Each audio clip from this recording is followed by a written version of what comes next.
Hello, I'm reading Why the Church of the Nazarene Should Be Fully LGBTQ plus Affirming. We are in the Scholar section, chapter 79, Dialog by Samuel M. Powell. The chapter description reads, an account of an overheard dialogue. I'm going to be trying to method act my way through this one. I hope it's fun for you. The chapter begins.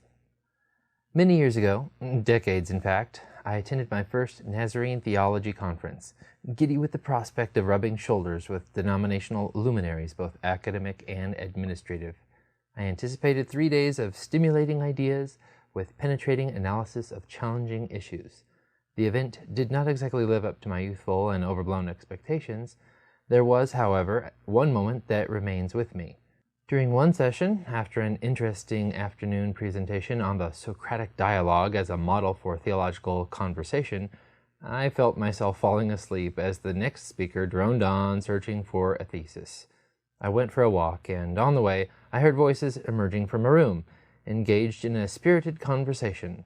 Since I had come to the conference in search of such conversation, I stopped and shamelessly listened in. I recognized the voices as two veteran Nazarene academics of blessed memory, one a biblical scholar, the other a theologian. Both are now dead, as their conversation was lively. The biblical scholar, whom I will call W, was relating his experience at a recent meeting of the Society of Biblical Literature. He had heard a presentation that he found both forceful and troubling. What's the topic? The theologian, whom I will call R, asked. The passages in the Bible about homosexuality. The scholar was very thorough. He covered them all, I think. Wrong, of course. Dreadfully wrong in his interpretation. You corrected him, I assume? That's just the thing. Each point seemed plausible and each led logically to the next, so that by the time he was done, I felt as confused as a freshman theology student. Hopefully you're still not confused, are you? Oh, absolutely not. While he was talking, I felt like I was under a spell of some sort, but as soon as the presentation was over, my orthodox convictions returned. As strong as ever, I trust? W hesitated. What were the points that shook your assurance? He started by asking why, if we accept the authority of Leviticus's condemnation of homosexuality, why we don't also accept its condemnation of another abomination, having intercourse with women during her menstrual period. That's in Leviticus? R seemed, from the tone of his voice, incredulous. It is, and just a verse or two away from the passage about homosexuality. Well, but that's Leviticus. As you know, we are not under law, but under grace. Yes, but that's just the law of Moses. The prophet Ezekiel insists that such intercourse is completely inconsistent with righteousness. Well, we know that the Old Testament contains much that is irrelevant to us today. All those food laws and such. But that's just it.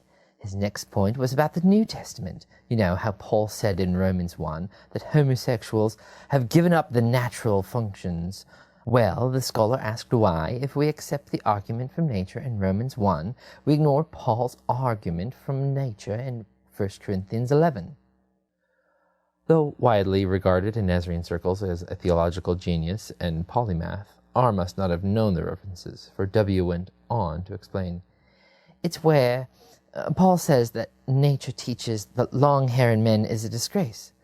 The scholar, I think, may have had a good point, don't you think? It does seem wrong to arbitrarily pick and choose which biblical passages we accept and which we don't. Of course it's wrong, but no one could possibly accuse us of that. Everyone knows the Church operates by sound and consistent hermeneutical principles when it formulates its ethics. Everyone except the poor fools who've been indoctrinated by liberal theology. He said this last part in a somewhat accusatory tone.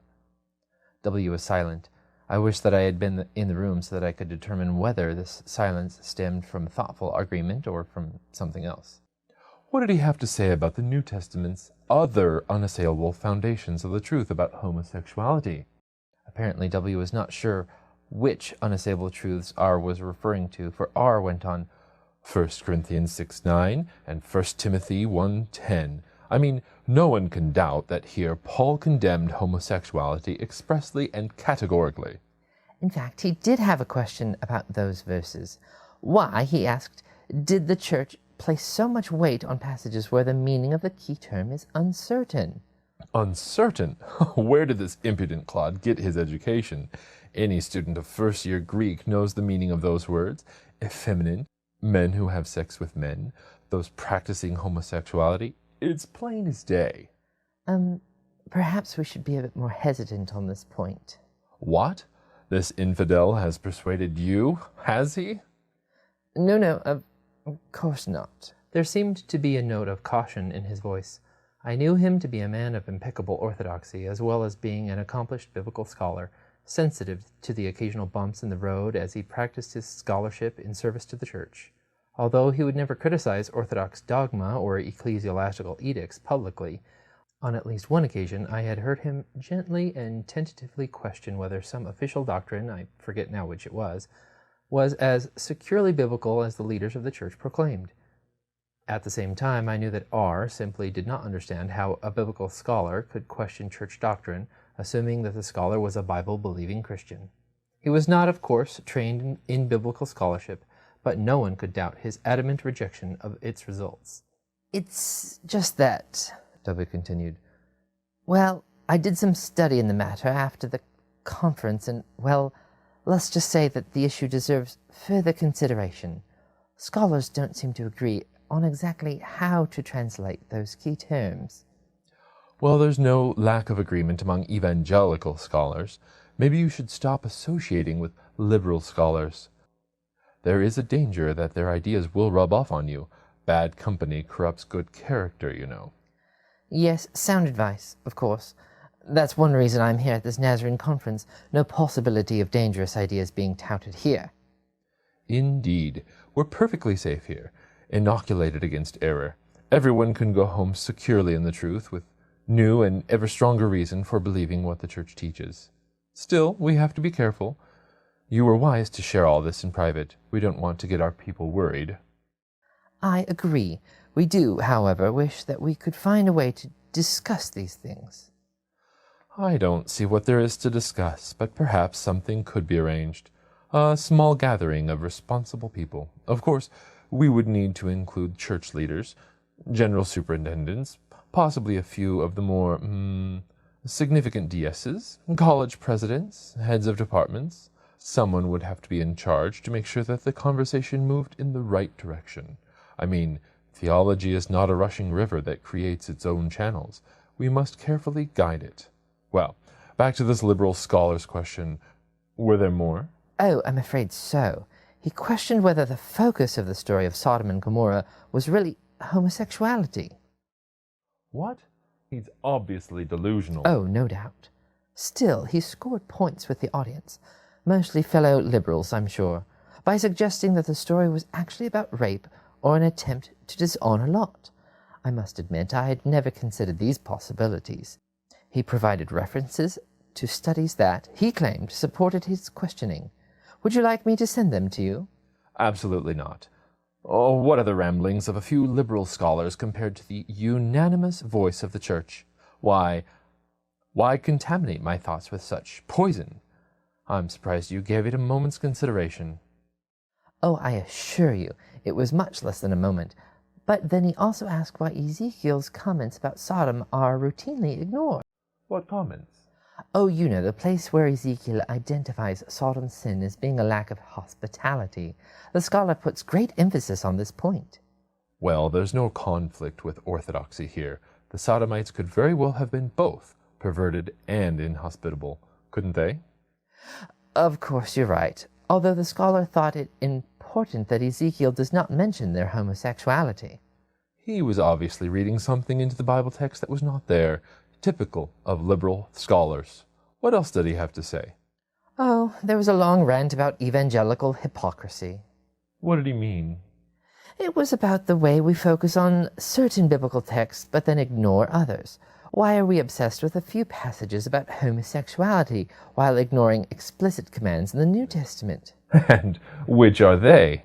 Foot washing, the holy kiss, compelling women to have a head covering when they pray, forbidding the braiding of hair. Doesn't that dolt know that these commands are dependent on the particulars of ancient culture, that they don't apply to us today in a different culture? In fact, he brought that up, wondering if perhaps the Bible's views of homosexuality is itself an example of a culturally conditioned belief. Heresy!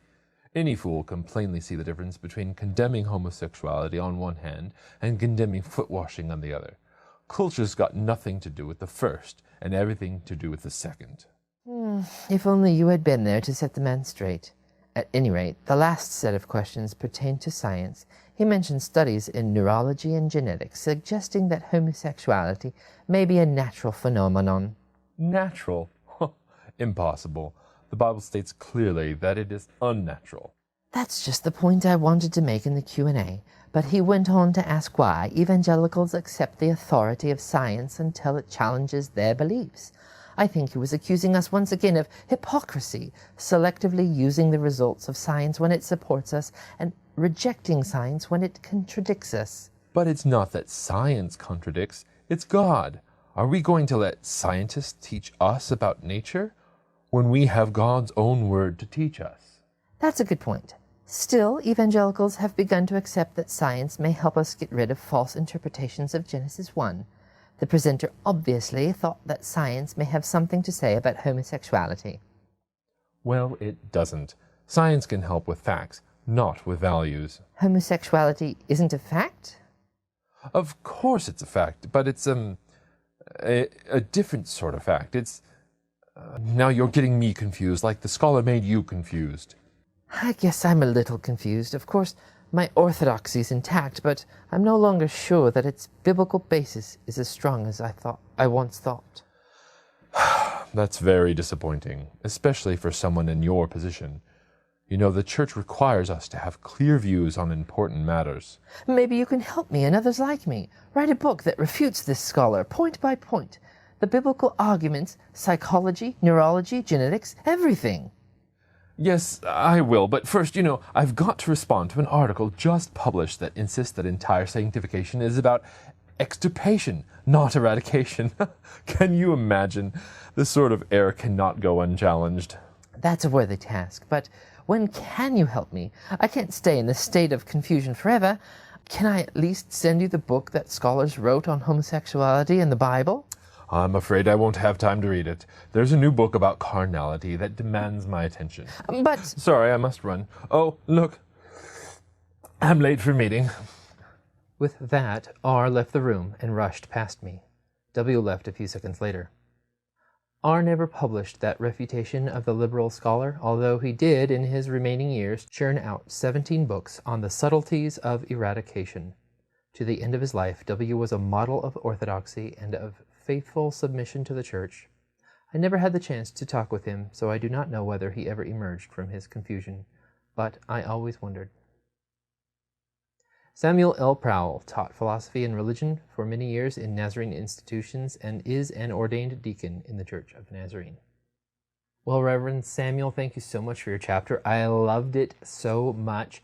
It breaks away from the typical, essay form and went straight to a dialogue, a movie script, which is one of the reasons why I edited the video the way I did.